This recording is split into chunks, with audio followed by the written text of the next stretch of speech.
आज का हमारा टॉपिक है ज्यामिति, ज्योमेट्री। ज्योमेट्री एक इम्पोर्टेंट टॉपिक है एडवांस में। इसमें हम क्या क्या पढ़ेंगे आज देखेंगे।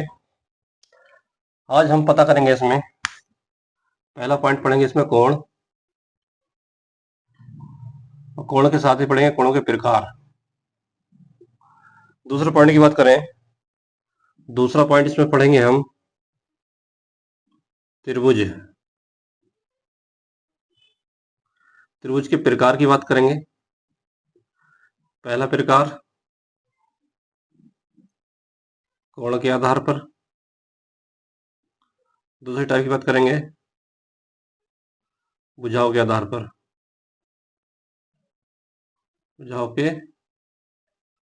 आधार पर इसी में त्रिभुज की कुछ प्रॉपर्टियां होंगी या फिर में से रिलेटिव कुछ क्वेश्चन देखेंगे। थर्ड पॉइंट में बात करेंगे बहुभुज की। इन तीनों पॉइंट से आपके एग्जाम में कुछ ना कुछ क्वेश्चन जरूर पूछा जाता है एडवांस में। आओ इन्हें डिटेल्स देखते हैं। पहला पॉइंट इसमें देखेंगे हम, पहला पॉइंट देखेंगे बिंदु। बिंदु होता क्या है? एडवांस में बिंदु की बात करें, बिंदु किसी भी चीज की स्थिति को दर्शाता है, जिसे हम कैपिटल लेटर से शो करेंगे। ये बात करें क्या कहते हैं, वस्तु की स्थिति का निर्धारण करता है, यानी इसकी स्थिति शो करता है। दूसरे पॉइंट की बात करें रेखा की। दो कोई निश्चित बिंदु होंगे पास में। समझ करो एक बिंदु ये मैंने मान लिया, जिसका नाम ये दिया। दूसरा बिंदु मान लिया बी। ठीक, इन दोनों को मिलाएं तो ये बन जाएगा पास में रेखाखंड। ठीक, कोई एक रेखा थी आपके पास में, उस रेखा के दो पॉइंट को मैं निर्धारित कर दूं और नाम दे दूं उसका ए बी, तो क्या बनेगा, वो रेखाखंड ए बी बन जाएगा। नेक्स्ट पॉइंट देखें, कोण। कोण होता क्या है, किसी एक उभयनिष्ठ बिंदु से, किसी उभयनिष्ठ बिंदु से दो रेखाखंडों का निकलना या दो किरणों का निकलना और उनका जो झुकाव है वो कोण कहलाता है। अगर इस बिंदु को ए नाम दें और इसको बी, और उभयनिष्ठ बिंदु हम दे दें ओ, तो कोण बन जाएगा आपस में ए ओ बी, या बात करें बी ओ ए। ठीक, किसी उभयनिष्ठ बिंदु से दो किरणों का निकलना या उनके बीच का झुकाव कोण कहलाता है। अब बात करें कोणों के प्रकार की। कोण कितने प्रकार के होते हैं? ठीक, कोणों के प्रकार की बात करते हैं।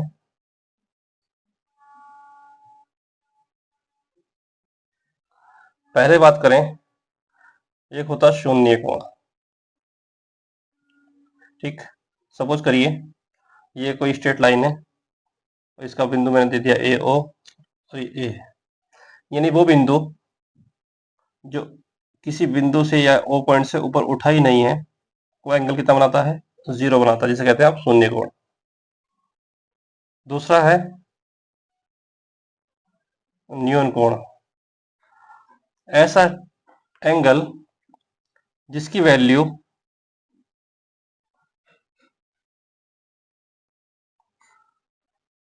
ऐसा एंगल जिसकी वैल्यू 90 से तो होगी कम और जीरो से होगी ज्यादा है।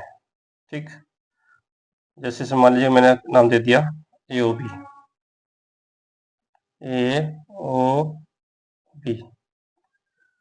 एक ऐसा एंगल जिसकी वैल्यू 90 से कम हो और जीरो से ज्यादा हो, वो क्या होगा, न्यून कोण होगा। ठीक, तीसरा कोण देखेंगे,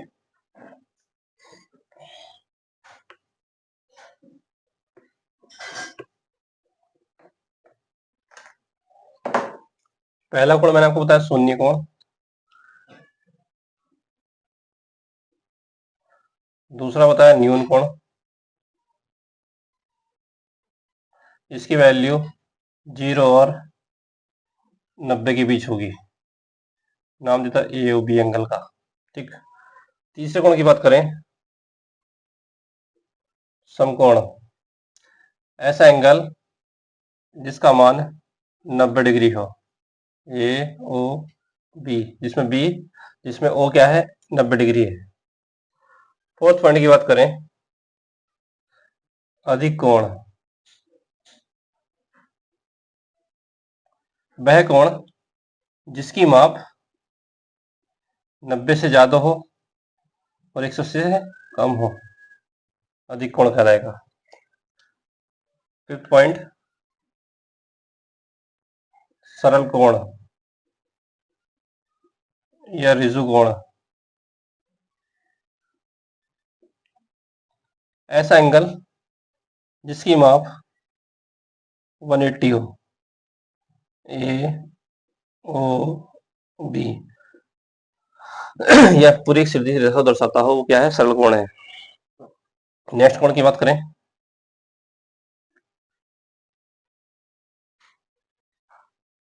बृहत कोण, ऐसा एंगल जिसकी वैल्यू 180 से ज्यादा होगी, 360 से कम होगी, ए ओ बी, वो क्या होगा, बृहत कोण होगा। एक कोण बचता है आपके पास में, संपूर्ण कोण, ऐसा एंगल जिसका पूरा का मान 360 हो, वो संपूर्ण कोण आता है। जैसे ओ ए, ये पूरी वैल्यू अगर ऐसे घुमा के चले तो पूरा एंगल कितना बनेगा, 360 का बनेगा। ठीक है,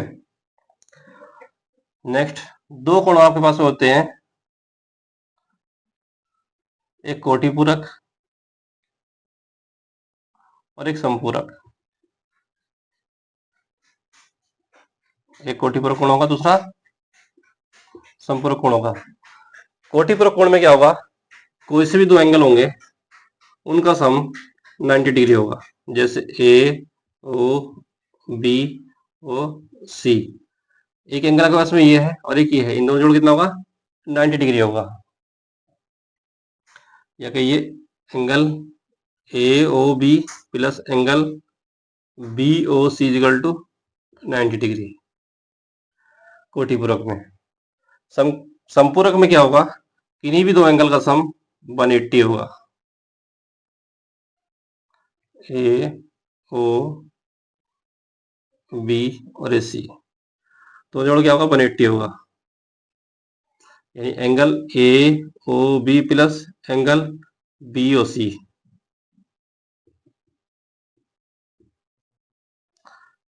एक सवाल यहां से पूछा सकता है, अगर कोई कोण आपको 30 डिग्री दिया जाए और उसका कोटि पूरक पूछे तो 90 से घटा के 60 मिल जाएगा। ऐसे संपर्क के लिए 180 से घटा देंगे। ये तो कोणों की बात हो गई। इससे आगे बात करेंगे हम ट्राइंगल की, त्रिभुज की।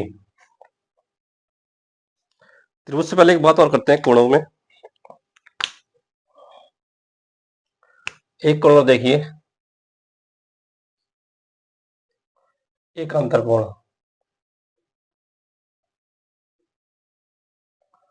एक अंतरकोण में क्या होगा, कोई दो ही पैरेलल लाइन होंगी आपके पास में, उसमें कोई तीसरी तिरछक या तिर्यक रेखा काटती हुई जाएगी। जैसे काट के जा रही है, ये एक्स वाई एल एम या एम एन, ये रेखा है कोई, वो किसी बिंदु पे काटती है ये यहाँ। तो ध्यान देना, जितनी वैल्यू आपके पास ये होगी उतनी ही वैल्यू ये होगी। या कह सकते हैं कि ये दोनों कोण आपस में क्या है, एक अंतरकोण है। इसका नाम अगर हम ए कहें, इसका नाम बी कहें, तो angle X A B is equal to होगा angle M B A, M B A. ये दोनों कोण के कहलाएंगे, एकांतर कोण कहलाएंगे। ये शॉर्ट में समझो, जो एंगल ये आपके पास समांतर रेखाओं में जेड की आकृति बनाते हैं, तो ये शीर्ष क्या कहलाएंगे, इनके एकांतर कोण में काम आएंगे। दूसरी बात करेंगे शीर्षाभिमुख की। शीर्षाभिमुख कोण, शीर्षाभिमुख कोण क्या होंगे, कोई दो रेखाएं होंगी, एक दूसरे को आपस में काटती हुई जाएंगी। एक ए बी है, एक सी डी है, ये दोनों को आपस में काटती हैं ओ पॉइंट पर। तो इनके जो शीर्ष पे ये एंगल बनते हैं ये कहलाते हैं शीर्ष अभिमुख कोण, और ये आपस में क्या होंगे, बराबर होंगे। अर्थात angle A O B D, angle A O D is equal to होगा, ये वैल्यू जो आपके पास बराबर होगी सी ओ बी के, एंगल सी ओ बी। इसी प्रकार ये बाहर वाला एंगल इसके एंगल के बराबर हो जाएगा, यानी A O C, angle A O C is equal to angle D O B, ये हो जाएंगे शीर्ष अभिमुख कोण। नेक्स्ट पॉइंट इसी में कोणों में है संगत कोण, बहुत इंपॉर्टेंट पॉइंट है। संगत कोण कैसे कैसे बराबर होंगे देखना है। दो समांतर रेखाएं हैं एल एम एन क्यू, कोई भी दो रेखा मान सकते हैं, और कोई तिरछी रेखा है, तिरक रेखा काट के आती है, इसका नाम मैंने दे दिया ए बी या पी क्यू। ठीक, और ये कोण कितने बन रहे हैं आपके पास में, 1 2 3 4 5 6 7 8 एंगल बन रहे हैं, और इनको नाम मैं दे दूं 1 2 3 4 5 6 7 8। तो कौन सा कोण किससे संगत होगा देखना है। जो पहला एंगल आपका ए से बनने वाला है यानी एंगल 1, एंगल 1 की जो वैल्यू बन रही है एंगल 5 के बराबर बन रही है, तो ये क्या हो गए, संगत कोण हो गए। इसी प्रकार दो एंगल किसके बराबर होगा, 6 के, एंगल 2 बराबर एंगल 6, ये संगत कोण हो गए। इसी प्रकार 4 और 8, एंगल 4 बराबर एंगल 8, ये भी संगत कोण हो गए। 3 और 7, एंगल 3 और एंगल 7, ये भी क्या हो गए, संगत कोण हो गए। ठीक, 2 6 के बराबर है, 1 5 के बराबर है, 3 7 के बराबर है, 4 8 के बराबर है, ये कोण क्या बनेंगे आपके पास में, संगत कोण बनेंगे। ठीक, अगर इस रेखा को हम छिपा दें तो 1 और 3 बन जाएंगे शीर्षाभिमुख कोण, ऐसे ही 2 और 4 बन जाएंगे शीर्षाभिमुख कोण। कोणों में इनके ऊपर एक क्वेश्चन आपसे मालूम कर लिया जाता है, इसके ऊपर पहले एक दो सवाल देख लेते हैं, फिर आगे ट्राइंगल देखते हैं। क्वेश्चन देखिए, क्वेश्चन में क्या, रेखा एल एम एन क्या है, समांतर एक दूसरे के, और एंगल एबीसी का मान बताया है कितना होगा। एंगल सी की वैल्यू आपको दे दी इसने 45, इसी तरह से ए की वैल्यू दी 60, एफ सी बी की वैल्यू दी 45, और ई ए बी की वैल्यू दी कितनी है, 60 दी है, और मान निकाला आपको एंगल एबीसी का, यानी ये।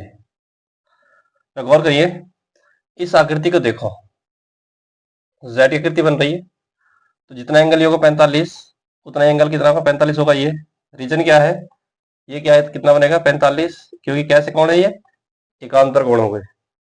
अगर ये आपके पास 45 हो गया, इसी प्रकार देखो जितना कोण ये होगा उतना ही कोण होगा, ये कितना हो गया, 60 हो गया।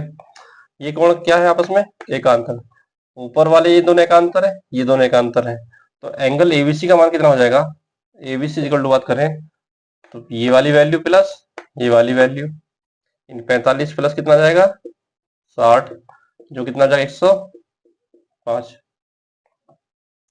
एंगल में एक एंगल और देखना, एक कोण का नाम और आपसे आएगा सामने, आसन कोण।